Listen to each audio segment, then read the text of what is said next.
What is up, everyone? John with Clean Cuts Lawn and Property Care here. Today we're going to be looking at what tools I used to do the jobs over the summer this past year, and we're going to go over basically all the tools that I needed to complete the jobs, and it's really a lot less than you think. Let's get into it.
I'm going to break down and then reassemble the Milwaukee weed trimmer with a quick lock. So you're just going to spin that dial, pull out.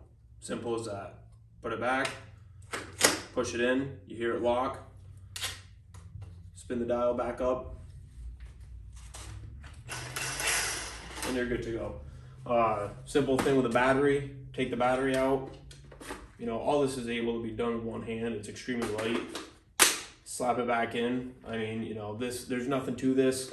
I mean, your battery using an 8.0 on this gives you a really good amount of time. So yeah, I really don't have many things bad to say about it. The only thing I will say, I have used this for quite a bit this year around my own house. And for some reason, if you're feathering it like this a lot, for some reason, it's starting to act up just on the weed eater I have. It's starting to act up and it won't always work.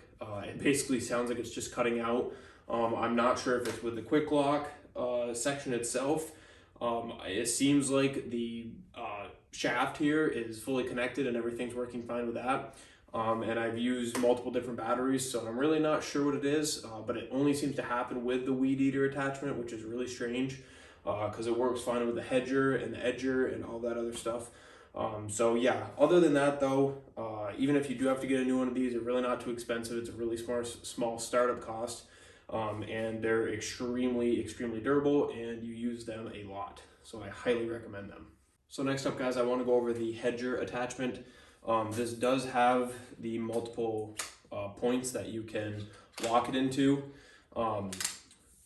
This one I'm not going to give a demonstration on, but pretty much from the tip to the handle of the quick lock is going to be about 5.5 feet, and overall length of the whole entire thing with this flat out, including the quick lock attachment, is going to be about 8 feet. So it does give you a really good range of reach. And the other thing I like about this, I should be oiling it a lot more, but I haven't, and it's still working fantastic. I've done quite a few shrubs this year with this, easily paid for itself within the first month. They're really not too expensive, and if you get them from Home Depot and you get it with like the pole saw and the Hedger, the pole saw, and sometimes you can get the extension or a battery or something with it. They actually have a really good deal on it, and you pretty much get one of the attachments for free. So I will highly recommend this as well, guys. Working with a quick lock, everything just easily snaps in, and then you're good to go. You don't have to worry about fuel. They're pretty lightweight compared to even gas ones. So yeah, another one that I'd recommend. And the last one we're going to look at today, guys, is going to be the Milwaukee Blower. Really simple. Snap the battery in, and it's good to go. Like the other, the quick lock, it has the 2 speeds on it. It does have a locking feature right here, so if you pull in the trigger and push this button, it will lock it. It's very easy to take apart. There's a latch back here, which you can basically pull the tunnel off of. But yeah, these again too, great for cleaning up driveways, great for, you know, blowing out little flower beds or whatnot when you don't want a huge backpack blower on. I've made it this whole entire summer without a backpack blower. This is all that I've used, and it's suited me just fine. And I put this thing through the ringer, I throw it in the back of my truck, I throw it on the ground, I beat the crap out of it, and it's still working fantastic. So this is another highly recommended tool from the Milwaukee series. But that's pretty much it that I've used to get started this year. Other than, you know, say a wheelbarrow, you know, a couple hand pruners. But like I said, I'm mainly focusing on cleaning out flower beds, weeding flower beds, putting mulch down. I have, you know, tarps that I use. But overall, said and done, you probably have about $1,000 in Milwaukee tools to pick up. Some are a little bit extra that you don't necessarily need, like the pole saw attachment, and I have the edger hanging on the wall over there. I really only use that for my own driveway. If I was going to do somebody else's, if it wasn't a fresh edge, or if it was already an existing edge, sorry, you could actually, you know, just put the weed whacker at about 90 degrees and run it on your shoulder, and then you could basically just overrun the line. But yeah, I mainly did all landscaping. I didn't do any lawn care, which all I have is a push mower, and I would have taken on more lawns, but the landscaping pretty much filled up my weekends that I needed to work, and they actually had a really good profit margin on them. If you watch my other video, I can put that in the description, and I'll put it in a link right above right now. But yeah, for the most part, I would say about $1,000 in Milwaukee tools you can expect to spend. That'll get you your batteries, that'll get you pretty much all the stuff you need for typical maintenance. And then I just picked up some tarps from Home Depot or Lowe's, or I got mine from Harbor Freight. And other than tarps, a wheelbarrow, a couple shovels and a couple rakes. Overall, I'd say, other than a truck, obviously, you're probably looking at a total of, let's say, about $1,500 to be, you know, after you get some t-shirts and stuff. Let's say $1,500 is going to be about your main startup cost, if you do want all these attachments and you know, features. If you don't want all this and you just want a shovel and a rake, then honestly you could probably get the whole thing started for less than $500, and then you basically have a landscaping company. I am purchasing a trailer as well. The trailer will be hopefully ready for pickup this week. I know it's Thanksgiving week, so if not this week, it's going to be next week. It's just a little 5x8 trailer from Tractor Supply. It's going to be about $1,200, and I'm going to build up the sides, so I will do a video on that for basically doing leaf cleanups and, you know, fall spring cleanups for you know, small loads of mulch, you know, a few yards of mulch. I'll be able to fit in it instead of dumping that in the back of my truck. But yeah, pretty much you can rent a trailer anywhere, so that's why I was able to do, like my other video said, over $9,000 this past summer, working a few weekends and just using my truck and whatever I could fit in the back of my truck. I rent a trailer out for $100 that day, but under profit margins, it doesn't, you know, $100 for a trailer really doesn't, you know, put you down too much. So yeah, that's pretty much it. We're gonna jump into a couple other things probably. I'll show you, you know, the old wheelbarrow that I use, and I'll show you the truck and the tarps, and that'll be it. Here's a quick video of the wheelbarrow that I use.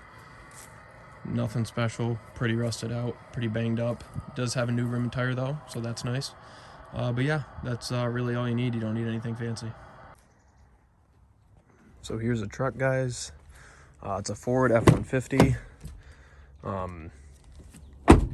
2018 2.7 liter EcoBoost, and you know, just got a couple tarps in there. It's only a 5.5 foot bed, so you really can't put too much in it, but for what I need, you know, it works fantastic. I mean, I haven't really towed a whole bunch of this, but pretty much whatever you're going to tow, this will be fully capable of it. Unless you're, you know, picking up 5 tons of stone. I mean, you might have to make a couple trips, but other than that, you know, this is going to do whatever you need it to basically do. So there you have it, guys. I mean, pretty much anyone can start a landscaping company, as long as you have a truck and $500 to start it up. You know, it really doesn't take a whole lot. Keep it simple, keep it easy. Don't, do anything that's going to overwhelm yourself. That's why I'm just starting really small with flower beds, putting little borders around trees, and putting down mulch. It really doesn't take, a rocket scientist to do it. Once you get into more trimming trees, trimming hedges, specific plants, and planting itself, that gets more into, does it have to go in the sun? Does it have to go in the shade? When is it going to freeze? Other things are how often you have to water it. Do you have to have sprinklers on it? Is somebody going to water it themselves all the time? So there's a lot more, how invasive are they? How big do they get? Root system. So there's a lot more that comes into planting bushes and shrubs and trees, and that's why I don't do it. So just take on whatever you're comfortable with, and I'd say go do it. If I could do it, anyone can do it. So until next time, guys, Clean Cuts, John here. Please like, subscribe, hit notification buttons, all that good stuff. Leave a comment on anything you want to see. Like I said, hopefully I'll get that trailer in next week, and I will do a video on building up the sides of that. And then once I get my first leaf cleanup job, I'll jump into that. All right, thanks guys, until next time.